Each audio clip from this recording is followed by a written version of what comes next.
1장에 보면 이제 북이스라엘이 하나님과의 결혼 관계에 있었는데 그들이 그 결혼 관계를 깨는 그런 죄를 범했다고 했죠. 그들이 또 스스로 하나님을 떠나는 그런 죄를 범했다. 그런 말씀을 같이 봤어요. 거기에 대해서 하나님께서 어떻게 말씀하십니까? 호세아의 그 세 자녀의 이름을 통해서 결혼 관계를 깨고 스스로 하나님 앞에 떠났던 그 백성들을 향해서 하나님께서 주신 말씀은 그 세 자녀의 이름 속에 담겨져 있죠. 첫째 아들이 뭐였어요? 이스리엘. 둘째는 뭐였습니까? 둘째 딸은 노루하마. 셋째 아들은 뭡니까? 노암리. 그 이름의 뜻이 뭐라고 했어요? 이스리엘은 내가 보복하겠다. 내가 흩어버리겠다 하는 그런 뜻이고, 노루하마는 뭐예요? 내가 긍휼히 여기지 않겠다. 노암리는 뭡니까? 이제 너희는 더 이상 내 백성이 아니다. 그게 이제 하나님을 떠난 그 백성들을 향한, 결혼 관계를 깬 그 백성들을 향한 하나님께서 하셨던 말씀인데, 근데 여러분들 원래 하나님의 속마음은 어떻습니까? 그렇게 말씀하시는 이유가 뭐예요? 그렇게 경고하시는 이유가 뭐예요? 회개하고 빨리 돌이키라는 거죠. 그렇게 되지 않도록 내가 너에게 긍휼을 베풀지 못하는 그런 상태가 되지 않도록, 너하고 나하고 관계가 끊어져서 내 백성이 아닌 그런 상태로 들어가지 않게 되기 위해서 회개하고 돌이켜라. 그게 이제 하나님의 속마음이죠. 그래서 여러분들 오늘 2장 1절 읽지 않았지만 2장 1절에 보면 너희 형제에게는 암미라 하고 너희 자매에게는 누하마라 하리라. 옛날에는 노암미라고 했죠. 노루하마라고 했죠. 노라는 게 부정어라는 거죠. 이제 이 부정어가 빼지고 암미, 이제 너희가 내 백성이 된다는 거죠. 누하마, 내가 너희에게 긍휼을 베풀겠다는 그런 말이에요. 이게 이제 하나님의 본 마음이에요. 그들을 백성 삼으시고자 하는 마음, 그들에게 긍휼을 베풀어 주시고자 하는 마음이 그게 하나님의 마음이에요.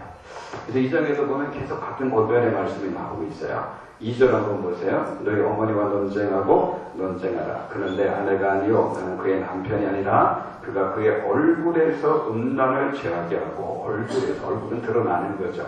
드러나 있는 음란한 그런 죄가 있다는 거죠. 그걸 죄하고, 그 다음에 또 어떻게 유방 사이라는 건 보이지 않는 은밀한 어떤 죄를 가리키는 거예요.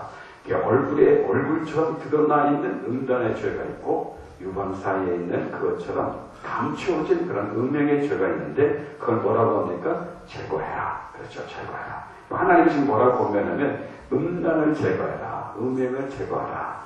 드러나 있고 감추어져 있는 그런 음란과 음행, 그걸 어떻게 제거하라. 그렇게 말씀드렸어요. 오늘도 어제 말씀드렸죠. 어제. 신앙은 각자가 만드는 거라고 했죠. 신앙은 각자가 만드는 거죠. 그렇죠? 그래서 지금 각자를 향해서, 스스로를 향해서 하나님께서 말씀하시는 거예요. 음행과 음란을 제거하라. 이 영적인 음행이고 영적인 음란을 가리키는 거예요. 물론 육체적인 음란도 음행도 포함되지만 하나님 아닌 다른 것들을 살아나는, 그죠? 이 당시 이스라엘 백성들이 하나님도 믿고 바알도 이렇게 숭배하는 그런 어떤 음행과 음란을 제거하라는 거예요. 근데 만약 제거하라고 했는데 제거하지 않으면 그럼 어떻게 하신다는 겁니까? 3절 말씀 보세요. 그렇지 아니하면 내가 그를 벌거벗겨서 그 나던 날과 같게 할 것이요. 그를 광야같이 되게 하며 마른 땅같이 되게 하여 목말라 죽게 할 것이며, 이 벌거벗겨서 나던 날과 같이 하겠다. 그 다음에 광야 같게 하겠고 마른 땅 같게 하겠고 목말라 죽게 할 것이다. 그럼 이 말들은 이스라엘 백성들이 출애굽한 후에 광야에 살았던 그 삶을 단적으로 보여주고 있는 그런 단어들입니다. 그럼 광야 생활이 어떤 생활입니까? 광야 생활이 어떤 생활이에요? 먹을 것이 없었지만 하나님께서 그들에게 하늘을 열고, 그죠? 하늘을 열고 만나와 메추라기를 내려주셨던 생활이 광야 생활이죠. 옷이 없었지만 하나님께서 그들의 옷이 헤어지지 않도록 40년 동안 헤어지지 않도록 그들에게 입을 곳을 보호해 줬던 생활이 광야 생활이에요.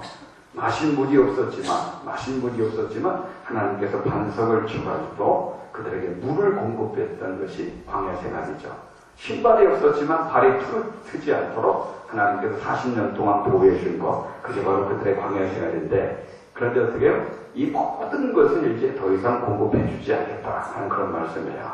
다시 말해서 이스라엘 백성들이 광야를 살 때 때를 따라 먹을 것이 없을 때는 먹을 것을 주시고, 그죠? 마실 것이 없을 때는 마실 것을 주시고, 옷이 없을 때는 옷을 또 주시고, 먹을 거리 필요하면 먹을 거 주고, 입을 거 필요하면 입을 거 주고, 마실 거 필요하면 마실 거 주고, 잠잘 거 필요하면 잠잘 거 주시고, 때를 따라 그들에게 은혜를 주셔가지고 그들이 광야를 지나고 광야에서 삶을 살 수 있었는데, 이제는 하나님께서 그 때를 따라 돕는 은혜를 주시지 않겠다는 거예요. 때를 따라 돕는 그런 은혜를 그들에게 공급하지 않겠다. 하나님께서 그렇게 말씀하시고 있는 겁니다. 여러분, 우리의 삶도 한번 생각해 보세요. 여러분들, 저와 여러분들 지금까지 살아온 삶을 한번 되돌아보면 때를 따라 돕는 은혜가 우리 삶 가운데 있었어요. 때를 따라 돕는 은혜가 있었습니다. 그럼 죽을 때까지 이 은혜가 얼마나 더 많이, 더 풍성하게 나타날지 아무도 모릅니다. 그런데 이 때를 따라 돕는 은혜가 지금까지 있었고, 앞으로 이 때를 따라 돕는 은혜가 얼마나 풍성하게 있는지 모르는데, 내가 재정이 필요할 때 하나님께서 때를 따라 재정을 공급하시고, 건강이 필요할 때는 건강도 공급해 주시고, 그죠? 때를 따라 돕는 은혜가 죽을 때까지 얼마나 더 풍성하게 나타날지 아무도 모르는데, 하나님께서 하시는 말씀이 뭐냐면, 그 때를 따라 돕는 은혜를 끊어버리겠다는 거예요. 지금까지 내가 살아오면서 누렸던 그 때를 따라 돕는 은혜, 앞으로도 더 풍성하게 나타날 수 있는데 그걸 끊어버리겠다. 그렇게 하나님께서 말씀을 하시는 거예요. 그러니까 어떻게? 먹지 못해서 죽게 되어지는 거예요. 마시지 못해서 목말라 죽게 되어지고, 삶이 곤고해서 죽게 되어지는 거죠. 그러면 여러분, 우리가 알고 있어야 될 것이 뭐냐면, 우리가 지금 누리고 있는 것들 있잖아요. 내가 지금 누리고 있는 것들, 건강이든 물질이든 직장이든 사업이든 가정이든, 이 모든 것이 뭐예요? 때를 따라 하나님께서 나에게 돕는 은혜로 주신 것이라는 것을 여러분들 잊지 말고 기억하고 사셔야 돼요. 믿지 않는 사람들은 그걸 모르기 때문에 다 그걸 자기 거라고 생각해요. 자기가 노력해서 얻은 거라고 생각하니까 하나님 앞에 감사도 하지 않고요, 하나님의 은혜에 보답도 하지 않고 살아요. 그러나 저도 하나님을 믿는 사람들은 달라야 됩니다. 예수님을 믿는 사람들은 달라야 돼요. 하나님께서 때를 따라 돕는 은혜로서 지금 저와 여러분들이 누리고 있는 것들을 공급해 주셨다는 것을 알고 사셔야 돼요. 그러면 자연스럽게 따라오는 게 뭡니까? 자연스럽게 따라오는 게 감사합니다. 감사의 삶이 자연스럽게 따라올 수밖에 없어요. 주님께서 때를 따라 돕는 은혜를 주셔서 내가 지금 학교에 다니면서 공부하는 거고, 그죠? 주님이 때를 따라 돕는 은혜를 주셨기 때문에 내가 직장에 다니면서 돈을 버는 거고, 사업하면서 돈을 버는 거고, 우리 가정이 그래도 이만큼 사는 거고, 다 주님께서 때를 따라 돕는 은혜를 우리에게 주셨기 때문에 그런 거예요. 그걸 깨닫는 사람이 신앙생활을 잘하게 돼 있어요. 그걸 깨닫는 사람이 하나님 앞에 감사를 풍성하게 고백하면서 삶을 살게 되게 된 거죠. 이스라엘 백성들이 제거할 것 제거하지 않으면, 예전에는 필요한 것, 때를 따라 하나님께서 돕는 은혜를 주셨는데 이제는 그렇게 하지 않겠다는 거예요. 그냥 벌거벗어 나던 날과 같이, 또 광야같이, 마른 땅같이 목말라 죽게 내버려 주시겠다. 하나님께서 아주 준엄하게 심판의 말씀을 지금 하시고 있는 겁니다. 거기서 끝나지 않아요? 6절과 7절 말씀도 한번 보세요. 그러므로 내가 가시로 그 길을 막으며 담을 쌓아 그로 그 길을 찾지 못하게 하니, 그가 그 사랑하는 자, 이 사랑하는 자가 바알이거든요. 그들이 바알을 사랑하는데 바알을 따라갈지라도 미치지 못하며, 그들이 또 찾을지라도 만나지 못할 것이다. 그제야 그가 이르기를 내가 본 남편에게로 걸어가니. 이 본 남편이 누굴까요? 이 본 남편이 누구예요? 본 남편 하나님이죠. 하나님. 그때 내 남편이 지금보다 낫습니다 합니다. 가시로 그 길을 막겠다고 합니다. 담을 쌓아가지고 그 길을 찾지 못하게 하겠다는 거예요. 이 말은 뭐예요? 그럼 가시로 그 길을 막고 담을 쌓아 그 길을 찾지 못하게 하겠다는 말은 하나님께서 되게 징계하시겠다는 거예요. 제거할 것 제거하지 못하고 회개하지 못하고 돌이키지 못하는 그 백성을 향해서 하나님께서 징계하시겠다는 말이에요. 바알을 쫓아가다가 온갖 징계를 받으니까 나중에 또 뒤늦게 뭘 깨닫습니까? 내가 본 남편에게 돌아가는가. 본 남편하고 같이 살 때가 지금보다 훨씬 형편이 나았다. 그렇게 뒤늦게 깨닫게 되어지는 거죠. 내가 옛날 하나님을 열심으로 섬기며 살 때, 내가 하나님을 정말 충성되게 섬기며 살 때, 그때가 지금보다 훨씬 나았다는 것을 뒤늦게 이제 깨닫게 되어지는 거야. 여러분들, 하나님께서 저와 여러분들의 삶에 가시와 같고 담과 같은 그런 징계를 주신 이유가 뭡니까? 저와 여러분들을 미워하기 때문에 우리 인생을 망하게 만들기 위해서 그런 가시와 담과 같은 그런 징계를 주시는 게 아니라 깨닫고 하나님에게 돌아오라고. 그래서 우리에게 징계를 주시는 겁니다. 그러므로 저와 여러분들은요, 우리 삶 속에 가시와 같고 담과 같은 그런 징계가 있어가지고 우리의 삶이 힘들고 어렵고 우리의 삶의 기쁨도 없고 평안도 없고 곤고하기만 한다면요, 빨리 점검하셔야 되는 거예요. 빨리 이게 하나님의 연단인지 하나님의 징계인지를 빨리 구별할 줄 아셔야 돼요. 연단이라면요, 불같은 믿음을 갖고 어떻게 승리하면 되는 거예요. 연단이라면 믿음 붙잡고 승리하면 되는 겁니다. 근데 만약에 징계라면 어떻게? 징계라면 빨리 깨닫고 하나님께 돌아가야 되는 거예요. 혹시 저 여러분들 가운데 지금 내가 하나님 앞에 열심을 내지 못하고 충성하지 못하고 그저 적당하게 미지근하게 살고 있는데 그렇게 살다 보니까 내 안에 기쁨도 없고 평안도 없고 열매도 없고 삶이 곤고하고 힘들기만 하는데 이전에 내가 하나님 앞에 열심을 했던 때 하나님 앞에 정말 충성했을 때 내가 정말 하나님을 뜨겁게 섬겼을 때를 이렇게 비교해 보니까 그때는 정말 내 안에 기쁨이 있었고 평안이 있었고 행복이 있었다면 뭐든 그때로 다시 돌아가야 되는 거예요. 그때로 다시. 그때는 정말 하루하루 하나님만 이렇게 붙잡고 살았는데 그때는 내가 가진 것도 없고 진짜 왼쪽으로 보이는 어떤 그 세상적인 그 화려함과 그 풍성함도 없고 내가 가진 것도 별로 없었지만 그래도 그때는 내가 하나님 한 분만을 붙잡고 하루하루 살았을 때 그때 그 행복했었고 그때 평안이 넘쳤고 그때 내 안에 소망이 있었고 알 수 없는 힘이 막 넘쳤는데 이 하나님을 떠나가지고 하나님을 떠난 이 상태 신앙도 이제 미지근해지고 그죠? 신앙도 이제 미근해지고 하나님 앞에 열심도 안 되고 하나님 앞에 충성도 못하고 하나님을 붙잡고 사는 게 아니라 너무 많은 것을 붙잡고 살아요. 하나님도 살짝 하나 붙잡고 하나님의 바지그레이 하나 붙잡고 있지만 다른 거 돈도 붙잡고 세상적인 것들 너무 많은 것들을 붙잡고 이렇게 살아가다 보니까 그때하고 비교해보니까 내 안에 기쁨이 없고 평안이 없는 거예요. 그게 여러분들 깨달아지면 정말 그때 하나님을 뜨겁게 사랑하고 충성되게 사랑하고 하나님 한 분만을 붙잡고 살았을 때 그 기쁨과 평안하고 지금 내가 살아가는 내 삶을 비교해 보면서 기쁨과 평안과 그런 것이 없을 때는 빨리 어떻게 그때 그 열정으로 그 하나님 앞에 충성하고 하나님 붙잡고 사는 그 삶으로 돌아가라. 그렇게 지금 이야기하는 거예요. 그걸 깨달았으면 빨리 돌아가야 되는데 깨달았는데도 안 돌아간다. 어떻게 됩니까? 계속해서 보세요. 9절 보세요.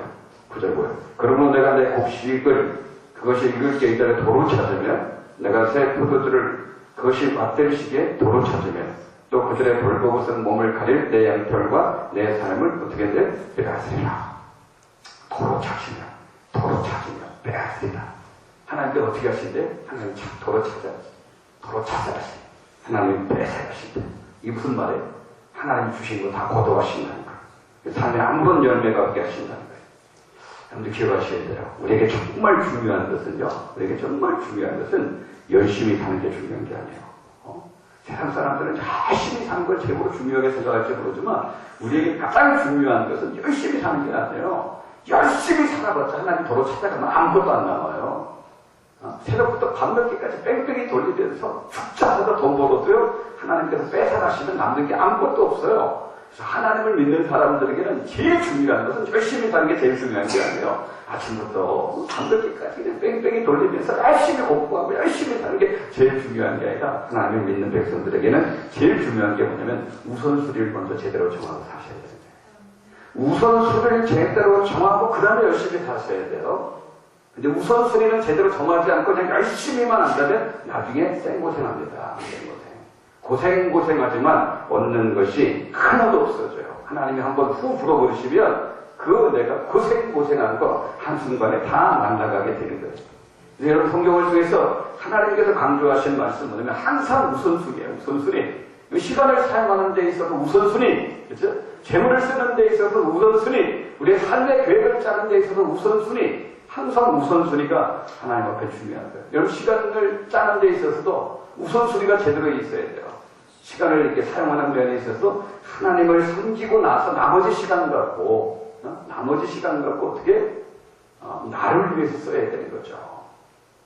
그렇다고 해서 하나님을 섬기는 시간이 24시간 중에 20시간 하나님을 섬기고 4시간만 나를 위해서 사용 그게 아니에요. 우선순위 10분이라고 우선순위. 그러니까 하나님을 섬겨야 될 시간을 먼저 헌복하고 그 다음에 나머지 시간을 나를 위해 써야 돼요. 하나님을 섬기는 시간, 하나님 앞에 기도하는 시간, 하나님 앞에 예배하는 시간, 하나님께 말씀을 듣고 있는 그런 시간들을 먼저 확보하고 나서 그리고 남은 시간을 나를 위해서 사용하는 거예요.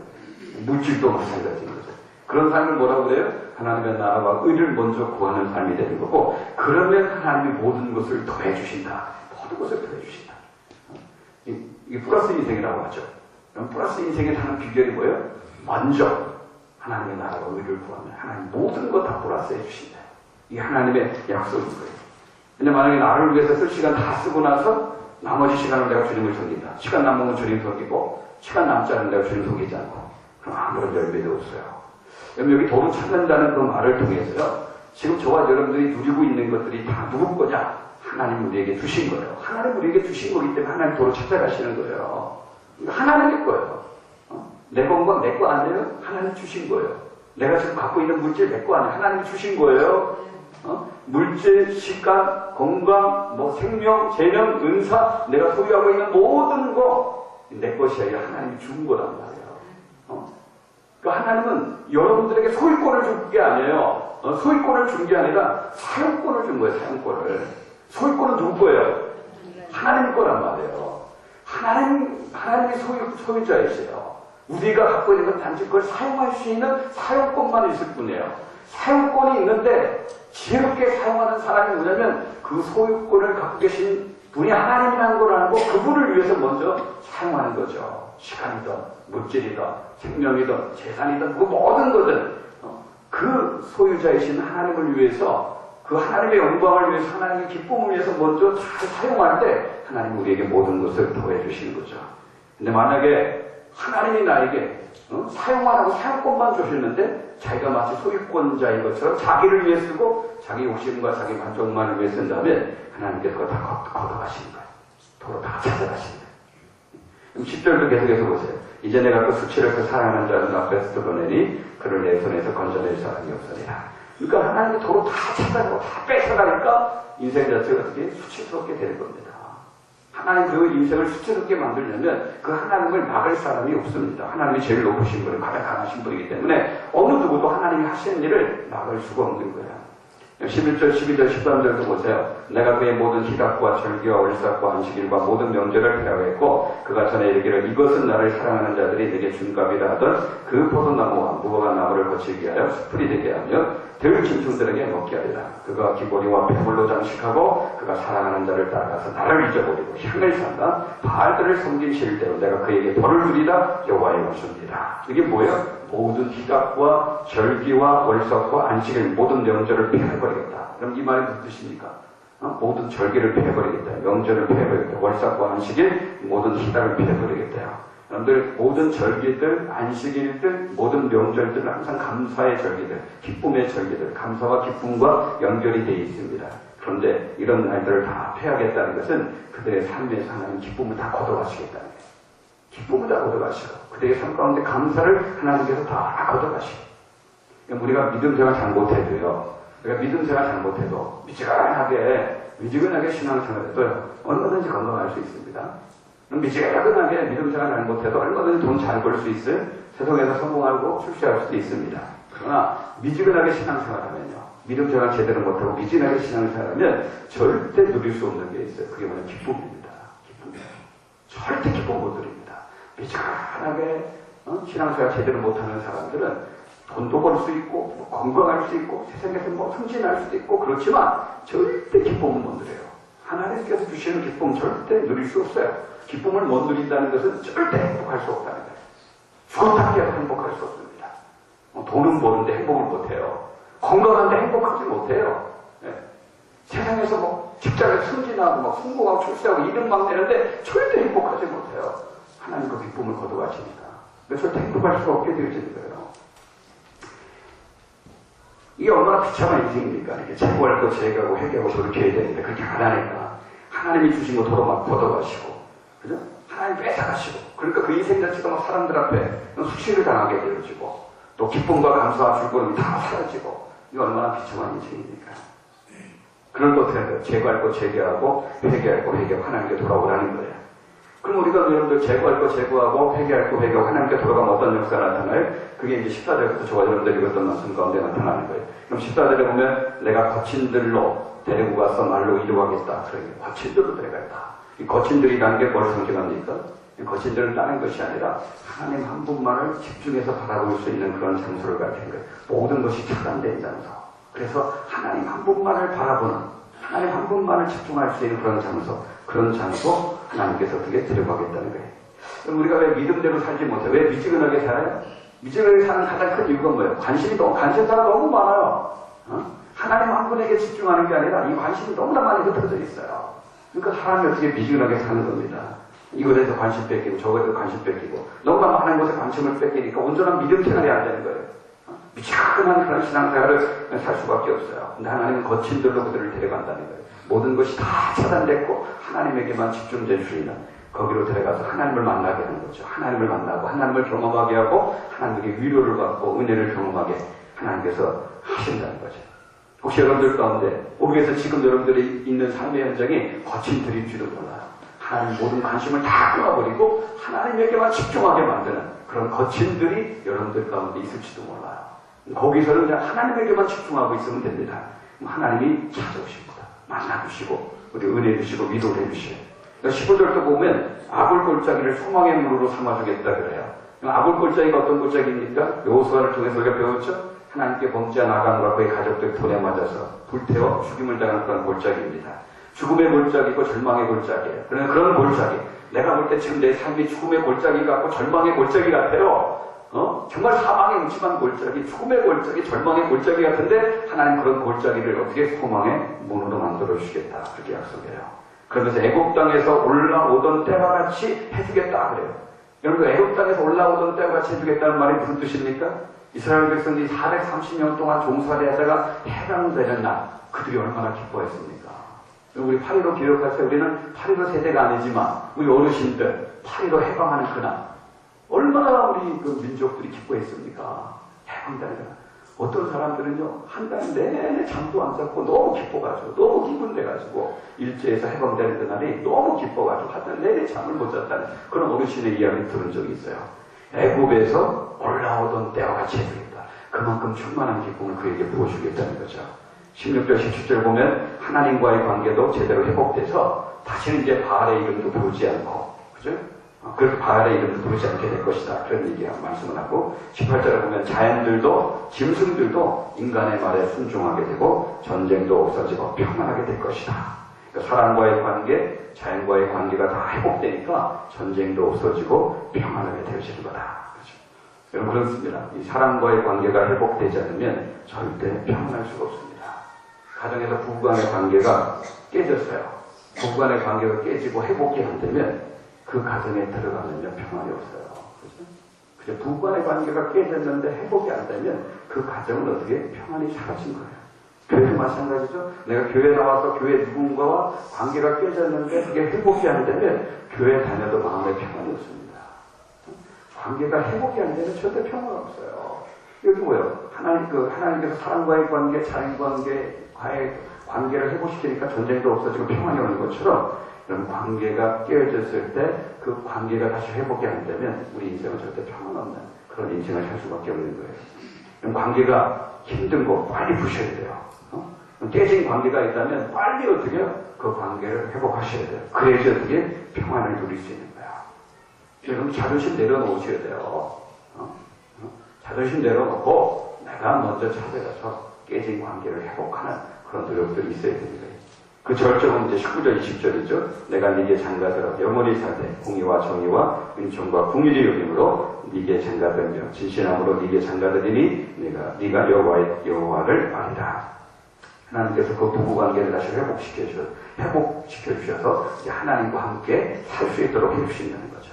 가끔 TV를 보면 남북 이상 가족 상봉하는 걸 이제 TV에서 이제 화면으로 보여줄 때 있지 않습니까? 근데 여러분들 남북 이상 가족이 서로 만나면서 온갖 귀한 선물 바리바리 싸갖고 가서 그 만나는 장소에 선물을 이렇게 전해주고 막 그러는데 여러분들 어떤 선물보다도 가장 큰 선물은 뭐예요? 함께 사는 거죠. 이상가족 만나가지고 좋은 선물 주는 것보다 더 귀한 것은 함께 사는 겁니다. 사랑하는 연인 사이도 마찬가지 아니에요? 사랑하는 연인 사이도 뭐 기념일날 선물 주는 것보다 훨씬 더 좋은 것은 같이 사는 겁니다. 함께 사는, 결혼해서 함께 사는 거예요. 함께 사는 것보다 더 귀한 선물이 없는 겁니다. 지금 하나님 그런 축복을 주시는 거예요. 내가 다시 결혼해서 그들과 함께 다시 살겠다. 근데 함께 사는데 그 방식이 어떤 방식이에요? 공의와 정의와 은총과 긍휼. 공의와 정의와 은총과 긍휼. 하나님은 완벽하지만요, 우리는 부족하고 연약하기 때문에 공의와 정의만 갖고 우리를 대하면 우리가 하나님 앞에 설 수가 없죠. 우리는 부족하니까. 근데 공의와 정의뿐만 아니라 어떻게 은총과 긍휼로 우리를 대해 주시겠다는 거야. 그 은총과 긍휼로 우리를 대해 주시니까 우리가 어떻게 되는 거예요? 하나님 앞에 가까이 나갈 수 있게 되는 거예요. 그럼 우리가 하나님과 함께 살면 우리 성품이 이렇게 바뀌어집니다. 우리의 성품이 공의와 정의와 은총과 긍휼의 성품으로 바뀌어지는 거예요. 그래서 정직하게 되어지고 진실하게 사는 거고, 그 타인에 대할 때는 은총과 긍휼의 자세로 타인들을 대하는 이런 하나님의 성품으로 바뀌어지게 되어지는 거죠. 여러분, 한번 개인에게 한번 질문해 보시기 바랍니다. 나는 과연 하나님과의 관계가 회복된 사람인가? 정말 하나님과의 관계가 회복된 사람인가? 또 회복된 사람이라면 나는 지금 이 하나님과 관계를 잘 유지하면서 살아가고 있는가? 아니면 나는 지금 하나님과의 그 관계가 회복된 관계가 아니라 마치 대치되어 있는, 뒤틀려서 대치되어 있는 그런 관계인가? 하나님과의 관계가 회복된 사람의 특징이 뭐라고 했어요? 마음에 평강이 있고 기쁨이 있고, 그리고 하나님을 위해 살고자 하는 비전이 뚜렷하고요, 열정적으로 하나님을 섬기면서 살고 있는 사람이에요. 이 사람이 지금 하나님과의 관계가 회복된 사람이에요. 그 안에 기쁨이 있고 평안이 있고 즐거움이 있고 하나님 나라에 대한 비전이 뚜렷하고요, 그래서 열정적으로 하나님을 섬기며 사는 사람, 그러면서 그 사람의 삶 속에는 하나님의 성품이 가장 세워지는 사람, 정의와 공의와 은총과 긍휼이라는 이 성품이 삶 속에서 드러나면서 사는 사람, 이 사람이 지금 하나님과의 관계가 회복된 그런 사람이에요. 근데 만약에 하나님과의 관계가 회복되지 않았다? 마음의 기쁨도 없어요. 마음의 평안도 없습니다. 하나님 나라를 위한 뚜렷한 비전도 없어요. 열정도 없어요. 그냥 미지근하게 살고 있는 거예요. 여러분들 혹시 저와 여러분들 가운데 이런 것을 난 정말 하나님과의 관계가 회복되어 있는가 아니면 대치 중에 있는가 한번 물어보시고, 혹시 아직 회복이 안 된 분이 있다면 정말 이번 50일 저녁 기도를 통해서 하나님과의 관계가 꼭 회복되라, 하나님과의 관계가 꼭 회복되는 그런 축복이 저와 여러분들 가운데 있기를 주님의 이름으로 축원합니다. 축원합니다. 그리고 여러분들 회복된 사람들은 그 회복된 그 관계를 어떻게 하면 내가 잘 유지할 수 있는지 계속 내가 잘 유지해가지고 결혼 생활을 하면 할수록 부부간이 더 깊어지고 더 친밀해지고 더 풍성하게 알아가는 것처럼 내가 하나님과의 관계가 회복됐다면 그 관계를 잘 유지해가지고 하나님을 더 깊이 알아가고 더 풍성하게 경험하고 하나님과 더 친밀한 그런 교제를 나누는 그런 어떤 삶들이 저와 여러분들 가운데 있어야 되는 거예요. 마지막 21절, 22절, 23절 말씀 보면 이럴 때 하나님께서 우리의 기도에 응답해 주시겠다 그렇게 약속합니다. 이전에는요, 아무리 기도해도요, 하늘도 뭉뭉무답이었어요. 땅도 뭉뭉무답, 곡식도 포도주도 기름도 뭉뭉무답. 아무리 하나님을 향해서 외치고 기도해도 뭉뭉무답. 아무런 응답이 없었는데 이렇게 회복되고 하나님 앞에 기도하니까 하늘도 응답하고 땅도 응답하고 포도주와 곡식과 기름도 응답한다. 그렇게 말씀하고 있죠. 이 말의 뜻이 뭐예요? 하나님과의 관계가 회복돼서 하나님 앞에 기도하면요, 우리 기도가 이루어지지 않는 것이 없다는 거예요. 하늘에서도 이루어지고 땅에서도 이루어지고 우리의 삶에 서로 만들어내는 모든 선한에서도 하나님의 응답은 이루어진다. 하나님이 약속하시는 거예요. 저와 여러분들이 하나님과의 관계가 회복된 다음에 하나님 하늘문을 여셔서 비를 내려주십시오. 하나님 곡식이 잘 자라게 해주십시오. 하나님 농사가 잘 되게 해주십시오. 하나님 지금 저희 삶에 너무 많은 사탄의 역사가 있는데 이길 수 있게 해주십시오. 하나님 우리 가정에 너무나 큰 문제가 있는데 이 문제 해결될 수 있도록 도와주십시오. 이렇게 하나님 앞에 기도하면 하나님께서 내가 응하리라. 내가 응하리라. 우리 교회 너무나 넘어야 될 그런 문제들이 있는데 하나님 이 문제를 넘어서게 하나님 도와주옵소서. 하나님 어떻게 내가 응하리라. 네, 여러분들 그러니까 보세요. 하나님과의 관계가 회복되어 있어요. 믿음 생활 제대로 하면 절망적인 상황, 악을 골짜기로 소망의 그런 상황으로 바뀌고 말할 수 없는 기쁨이 우리 안에 충만하게 부어지고 하나님과 다시 결혼해서 함께 살게 되고 모든 관계가 회복되니까 평안과 기쁨이 우리 안에 넘치게 되고 하나님과 함께 살면서 정의와 공의와 은총과 긍휼 같은 하나님의 성품이 우리의 삶 속에 막 심겨지게 되고 내가 기도하면 하늘도 응하고 땅도 응하고 포도주와 곡식도 기름도 응하는 놀라운 축복을 누리게 되어지는 거예요. 그러므로 신앙생활하면서 우리가 제일 중요하게 생각할 것은 하나님과의 관계 회복입니다. 하나님과의 관계 회복. 정말 중요하게 생각하는 그 관계를, 하나님과의 관계를 잘 유지해놔. 잘 유지해놔. 50일 동안 기도하면서 이 하나님과의 관계, 여러분들의 모든 포커스를 맞추기 바랍니다. 하나님과의 관계가 회복되어지는 그런 기도에. 물론, 이 하나님과의 관계가 회복되는 그런 분들은요, 이 관계를 또 잘 유지할 수 있는, 이 관계를 더 풍성하게, 더 깊게, 더 친밀하게, 이렇게 또 유지할 수 있는 그런 어떤 기도회가 되시길 주님의 이름으로 축복합니다. 축복합니다.